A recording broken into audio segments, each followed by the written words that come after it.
Ассалаумағалейкум, достар. Арнамызға қош келдіңіздер. Егер түрік актерлері мен сериалдары туралы осындай қызықты видеолар ұнаса, дәл қазір арнаға жазылып, лайк басуды ұмытпаңыздар. Бүгін біз соңғы жылдары Түркиядағы ең көп талқыланған актрисалардың бірі Афра Сарачоğlu'ның өміріндегі ең үлкен жанжалдар туралы айтамыз. Қазір көпшілік оны Зима Родок сериалындағы Сейран ретінде таниды. Бірақ қызығы сол, оның актерлік жолы басталған күннен бастап үлкен даумен қатар жүрді. 2015 жыл. Афра небәрі 18 жаста болатын. Сол кезде Түркияның атақты актері әрі режиссері Озcan Deniz Instagram'нан жас қыздың суреттерін байқап қалып, оны өзінің екінші мүмкіндік фильміне басты рөлге шақырады. Бұл кез келген жас актриса үшін армандай мүмкіндік еді. Бірақ фильмнің түсірілімі аяқталмай жатып-ақ Түркияда үлкен шу басталды. Ол кезде Озcan Deniz өзінен әлдеқайда жас қыздармен қарым-қатынасы үшін жиі талқыланатын. Сондықтан таблоидтар Озcan тағы да өзіне жас ару тапты. Афра басты рөлді талант үшін емес, жастығы мен сұлулығының арқасында алды деген тақырыптарды жарыса жариялады. Бұл қауесеттер бірнеше ай бойы тоқтамады. Ақырында Афраның анасы араласып, қызы мен Озcan Deniz'дің арасында ешқандай романтикалық қарым-қатынас болмағанын айтып, барлық өсекті жоққа шығарды. Сөйтіп Афра өзінің алғашқы үлкен жанжалынан аман шықты. Бірақ ол кезде ешкім бірнеше жылдан кейін оның аты бүкіл Түркияны дүр сілкіндіретін махаббат үшбұрышының ортасында қалатынын елестете де алмады. 2018 жылы Афраның өмірінде тағы бір маңызды адам пайда болды. Бұл жолы актер Mert Yazıcıoğlu. Екеуі ортақ достары арқылы танысып, көп ұзамай кездесіп жүргендерін жасырмайтын болды. Жанкүйерлер бұл жұпты бірден ұнатып кетті. Себебі олар өзгелер сияқты күнде камера алдында жүрмейтін. Керісінше, қарым-қатынастарын мүмкіндігінше көзден таса ұстауға тырысатын. Бірақ уақыт өте келе бәрі белгілі бола бастады. Афра мен Mert Стамбулдың элиталы ауданында бір үйде бірге тұрған. 4 жыл бойы олардың махаббаты Түркиядағы ең тұрақты қарым-қатынастардың бірі саналды. Тіпті көптеген жанкүйерлер енді үйлену тойының уақыты ғана қалды деп жүрді. Mert'тің өзі бірнеше сұхбатында Афра туралы өте жылы сөйлейтін. Ол Афраны өміріндегі ең ерекше адамдардың бірі екенін айтып, оған деген махаббатын жасырмайтын. Сырт көзге қарағанда бәрі мінсіз көрінді. Бірақ дәл сол кезде тағдыр Афраның өміріне тағы бір Mert'ті алып келді.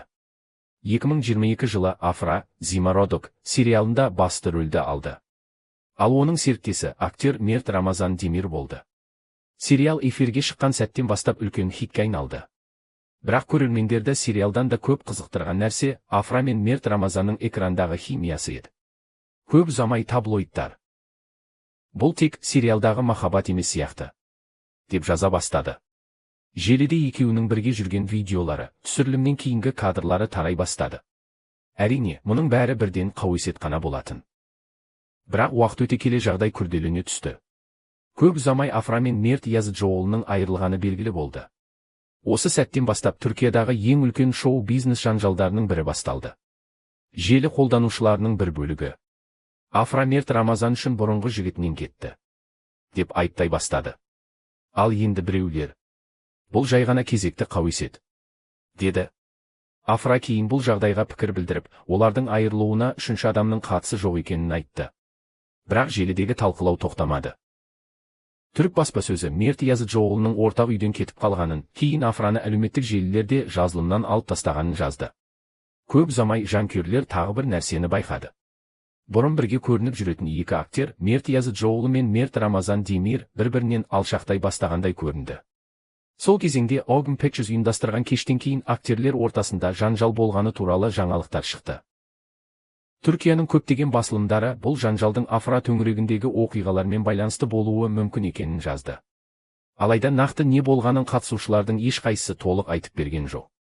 Сондықтан бүгінге дейін бұл оқиға түрлі болжамдармен ғана айтылып келеді.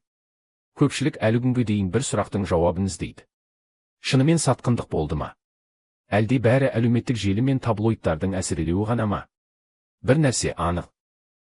Осы оқиғалардан кейін бұрын жақсы араласқан екі Mert'тің қарым-қатынасы туралы түрлі әңгімелер көбейді, бірақ олардың өздері бұл өзгерістің нақты себебін ешқашан жария түрде түсіндірген жоқ. Афра мен Mert Yazıcıoğlu айырылғаннан кейін бүкіл Түркия бір ғана сұрақты талқылай бастады. Кім кінәлі? Әлеуметтік желілерде мыңдаған пікірлер жазылып, жанкүйерлер екіге бөлінді. Бірі Афраны жақтаса, енді бірі Мерт Языджоғлының жағында болды. Көпшілік тіпті оны бұл оқиғаның ең үлкен құрбаны деп атай бастады. Бірақ көп ұзамай жаңа жаңалық бүкіл елді тағы да шулатты. Мерт Языджоғлы Түркияның ең танымал актрисаларының бірі Дилан Чичек Денизбен бірге көріне бастады. Басында мұны ешкім аса мән бере қоймады. Алайда арада көп уақыт өтпей-ақ екеуі Мальдив аралдарына бірге демалуға аттанды. Дәл сол жерден олар романтикаға толы суреттерін Instagram парақшаларына жүктей бастады. Қол ұстасқан суреттер, бірге күн батқан сәттер, құшақтасқан кадрлар. Осыдан кейін түрік таблоидтары бірден Мерттің Мальдив кек алу саяхаты деп жарыса жаза бастады. Әлеуметтік желіде де дәл осы пікір кең тарады. Көпшілік Мерт осылайша бұрынғы сүйіктісіне жауап беріп жатыр. Бұл суреттер Афра көрсін деп әдейі жарияланды деп талқылады. Әрине, бұл баспасөз бен әлеуметтік желідегі пікірлер еді. Мерттің өзі бұл сапардың мақсаты туралы ешқашан "Мен мұны кек алу үшін жасадым" деп айтқан емес.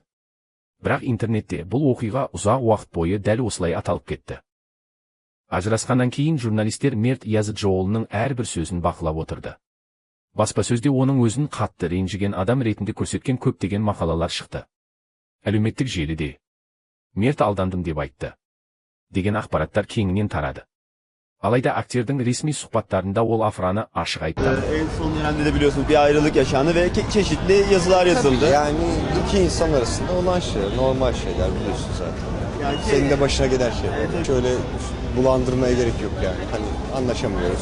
Sen de öylesin, ben de öyleyim biliyorsun zaten. Hani biriyle anlaşamıyorsun, ayrılıyorsun. Уақыт өте келе Афра мен Мерт Рамазан Демирдің қарым-қатынасы туралы қауесеттерде бірнеше рет өзгерді. Бірде айырылысты десе, бірде қайта қосылды деген жаңалықтар шықты. Ал 2026 жылы түрік шоу-бизнесінде тағы бір тосын жаңалық тарады.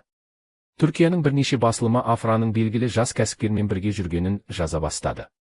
Жұп бірнеше рет бірге көрінгеннен кейін әлеуметтік желілерде жаңа қарым-қатынасы қызу талқыланды. Бірақ бұрынғы тәжірибеден сабақ алған Афра бұл жолы жеке өмірі туралы көпшілік алдында ешқандай мәлімдеме жасаған жоқ. Мүмкін дәл осы үнсіздік оның соңғы жылдардағы ең дұрыс шешімі болған шығар. Өйткені Афраның өмірінде бір нәрсе өзгермеген сияқты. Ол қай сериалға түссе де, қай адаммен бірге көрінсе де, оның аты міндетті түрде Түркиядағы ең қызу талқыланатын жаңалықтардың біріне айналады. Ал сіз қалай ойлайсыз? Афра мен Мерт Языджоғлының айырылуына шынымен үшінші адамның қатысы болды ма? Әлде бұл тек таблоидтар мен әлеуметтік желілердің әсірелеген оқиғасы ма? Пікіріңізді міндетті түрде комментарийде жазыңыз. Егер осындай түрік актерлері туралы қызықты видеолар жалғаса бергенін қаласаңыз, арнамызға жазылуды ұмытпаңыздар.